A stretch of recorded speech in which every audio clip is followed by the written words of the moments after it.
O Oceano Atlântico guarda segredos que a lógica humana insiste em ignorar. Existe uma vasta área entre a Flórida, as Bermudas e Porto Rico, onde o azul esmeralda das águas cristalinas mascara um abismo insaciável. Não é apenas um ponto geográfico, mas uma entidade faminta que parece possuir vontade própria e sombria, tendo devorado navios, aviões e almas sem deixar vestígios. O Triângulo das Bermudas é um cemitério sem túmulos nem nomes, um lugar onde o horizonte parece se curvar e o silêncio é a única resposta para perguntas que ecoam há um século. Imagine navegar por um mar tão calmo que parece um espelho de vidro, apenas para ser sumariamente apagado da existência em um piscar de olhos. Em março de 1918, o mundo vivia o caos da Grande Guerra. No Atlântico Norte, o USS Cyclops, um gigante de ferro, avançava majestoso, com mais de 150 metros de comprimento. Este navio de carga era o orgulho da Marinha Americana, especialmente carregado de manganês e esperança enquanto voltava para casa. A bordo, 306 pessoas compartilhavam o espaço e o desejo de reencontrar suas famílias e amigos. No comando desta fortaleza estava o comandante George W. Worley, um homem de feições severas e experiência inquestionável. Para Worley, o Cyclops era indestrutível, uma massa de aço capaz de enfrentar qualquer tempestade que a natureza ousasse lançar contra seu casco. Naquele dia, no entanto, a natureza parecia ter feito um pacto de paz. O mar estava tipicamente parado, exibindo uma superfície lisa como um espelho de vidro que mal refletia o balanço do navio. O céu era de um azul profundo e o vento soprava apenas uma brisa suave. Worley sentia uma confiança cega na robustez de sua embarcação. Os relatórios indicavam que o rádio estava funcionando perfeitamente, sendo uma ferramenta vital de comunicação. Nada sugeria que o perigo espreitava abaixo da linha d'água ou além do horizonte. Era um mar tão parado que chegava a ser inquietante, o tipo de cenário que tranquiliza os marinheiros menos atentos. O conflito começou no silêncio absoluto. Não houve pedidos de socorro, nenhuma mensagem de Mayday foi enviada e nenhum sinalizador iluminou o crepúsculo.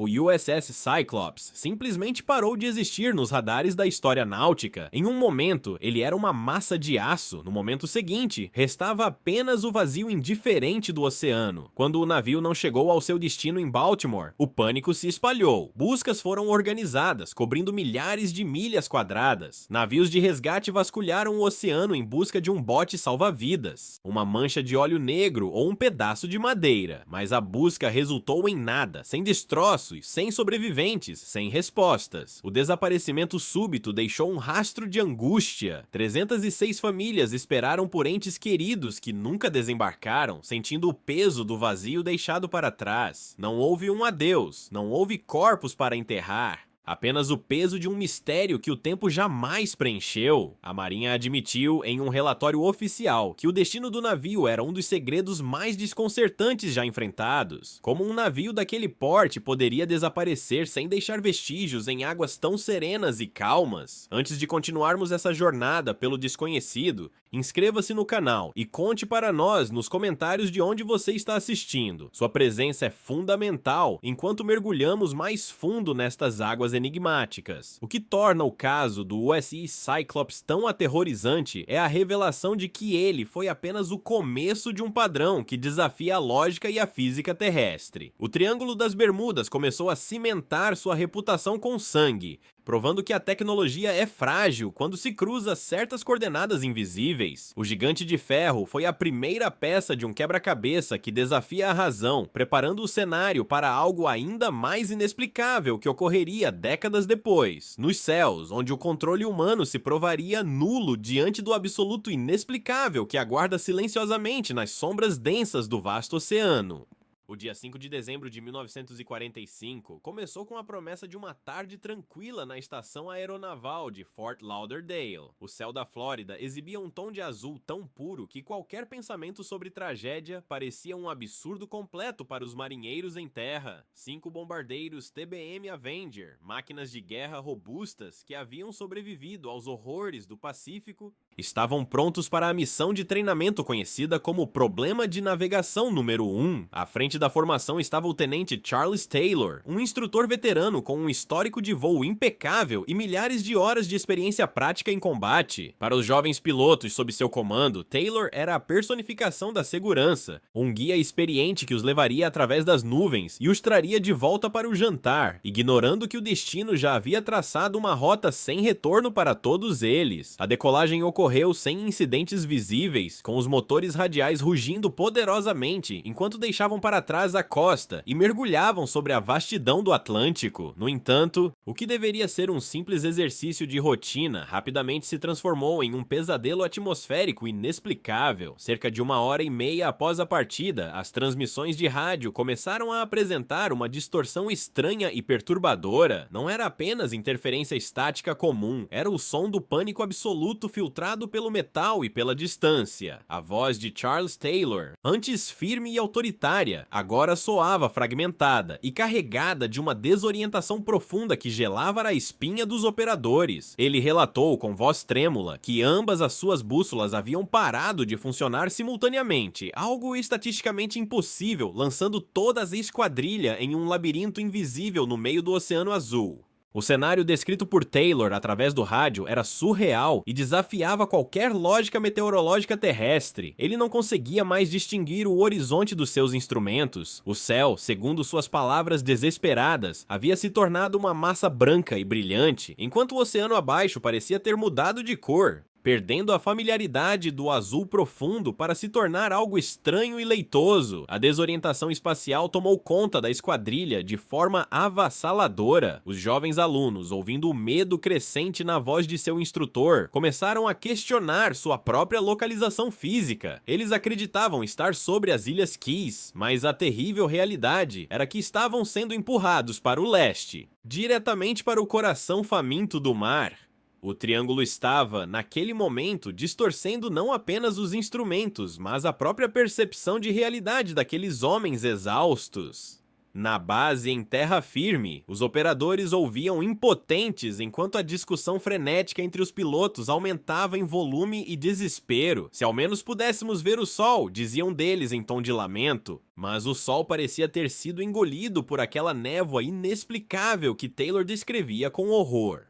O combustível estava chegando rapidamente ao fim, o desespero nas ondas de rádio era quase palpável. Vozes sobrepostas gritavam coordenadas totalmente conflitantes enquanto a escuridão fria da noite começava a cair sobre o oceano revolto. Taylor, em um último esforço desesperado de liderança, ordenou que todos permanecessem juntos e que, quando o primeiro avião ficasse sem gasolina, todos fariam um pouso forçado no mar. Foi a última vez que a voz do instrutor foi ouvida com clareza, um comando final de fraternidade diante da morte iminente e do frio das águas. A tragédia, contudo, estava apenas na metade de seu curso cruel e insaciável. Diante do desaparecimento iminente do voo 19, a Marinha despachou imediatamente um hidroavião Martin Mariner para uma missão urgente de resgate. Era uma aeronave de resgate massiva, equipada com o que havia de mais moderno na época, mas o Triângulo não permite resgates fáceis ou sobreviventes em seus domínios. Menos de 20 minutos após a decolagem, o próprio Martin Mariner também sumiu dos radares. Sem chamados de emergência ou sinais de rádio, 13 tripulantes adicionais foram engolidos pelo mesmo vazio silencioso que levara os outros. Em uma única tarde, 27 vidas foram apagadas da existência, deixando para trás apenas o chiado melancólico do rádio e o movimento eterno das ondas que guardam segredos que a humanidade não está pronta para desvendar completamente.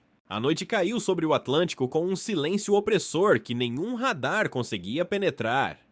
As buscas monumentais que se seguiram nos dias posteriores não encontraram um único pedaço de metal, mancha de óleo ou destroço flutuante. O voo 19 parece ter sido removido do plano físico. O mistério se aprofundou com relatos de uma última mensagem interceptada, uma transmissão final de Taylor, que sugeria que eles não estavam apenas perdidos no mapa, mas entrando em algo que não pertencia a este mundo. O Triângulo havia reivindicado seu prêmio mais famoso, provando que o céu pode ser tão faminto quanto o abismo esmeralda abaixo dele, transformando heróis em fantasmas de uma névoa que a ciência ainda falha em explicar. Enquanto o mundo tentava entender o silêncio, o mistério apenas começava a revelar sua face mais sombria, sugerindo que o tempo e o espaço operam de forma diferente sob aquelas coordenadas. As buscas exaustivas que se seguiram aos desaparecimentos trágicos do USS Cyclops e do voo 19 não foram apenas operações navais, mas sim tentativas desesperadas da humanidade de reafirmar seu domínio sobre a natureza. Durante décadas, marinheiros e aviadores vasculharam cada centímetro daquelas águas turquesas, mergulhando em profundidades abissais e sobrevoando as coordenadas malditas com radares avançados. No entanto, o Triângulo das Bermudas provou ser um cofre blindado, uma anomalia persistente que se recusa a devolver o que uma vez tomou. Não houve destroços metálicos sob o sol, nem manchas de óleo que contassem a história final de um impacto, nem mesmo um colete salva-vidas que servisse como prova de que aqueles homens lutaram por suas vidas. O silêncio que se seguiu às buscas foi mais ensurdecedor do que o próprio rugido dos motores radiais, que se calaram para sempre na imensidão salgada. Na tentativa de acalmar o pânico do público e trazer conforto às famílias, a ciência moderna tentou desvendar o enigma através de explicações lógicas. Surgiram teorias sobre bolhas de gás metano que, ao subirem do leito oceânico, reduziam a densidade da água a ponto de fazer navios como o USS Cyclops afundarem rapidamente sem dar tempo para pedidos de socorro. Pesquisadores apontaram para anomalias magnéticas na região, onde o norte verdadeiro e o magnético se alinham, confundindo instrumentos de navegação, o que explicaria o desespero do tenente Charles Taylor e sua perda de rumo.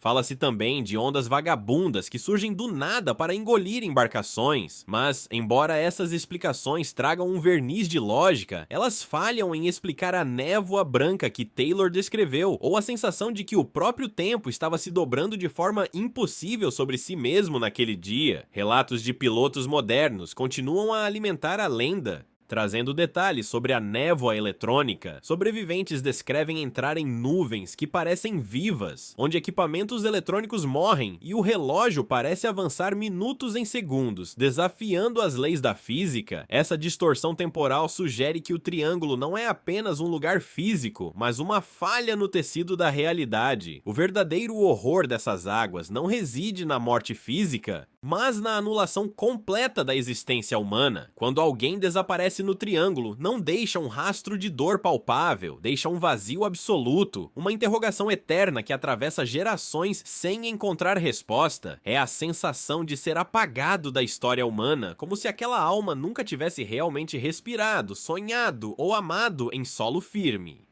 Apesar de nossa arrogância tecnológica e de satélites que vigiam cada milímetro do globo, existem zonas na Terra onde o homem é um intruso indesejado. O Triângulo das Bermudas permanece como um lembrete implacável de que a natureza possui seus próprios domínios secretos, regidos por leis que ainda não fomos convidados a compreender. O comandante George W. Worley, o tenente Charles Taylor e as almas que os acompanharam tornaram-se parte do folclore oceânico, sombras que habitam o Mar dos Sargassos e as correntes do Golfo. A resolução desta história é melancólica e incompleta. O mar continua lá, exibindo um azul calmo que esconde, sob quilômetros de pressão e escuridão, os segredos de civilizações e vidas interrompidas. É um cemitério sem cruzes, onde o único monumento é o movimento perpétuo das ondas contra o horizonte. Ao olharmos hoje para o horizonte infinito, admitimos que o mistério não pertence apenas ao passado, mas é uma presença viva. Enquanto você termina de ouvir este relato, o ciclo de fome do triângulo pode estar se repetindo. Novos segredos estão sendo enterrados agora mesmo, em silêncio absoluto, nas mesmas coordenadas que consumiram o Cyclops e o voo 19. O Triângulo das Bermudas não é uma lenda antiga, é uma crônica em aberto, aguardando o próximo viajante que se atreva a confiar demais em sua bússola e ignorar o aviso sussurrado pelo vento sobre as águas famintas. A verdade permanece submersa, protegida pelo peso do oceano, lembrando à humanidade que o desconhecido sempre terá a última palavra, guardando o mistério.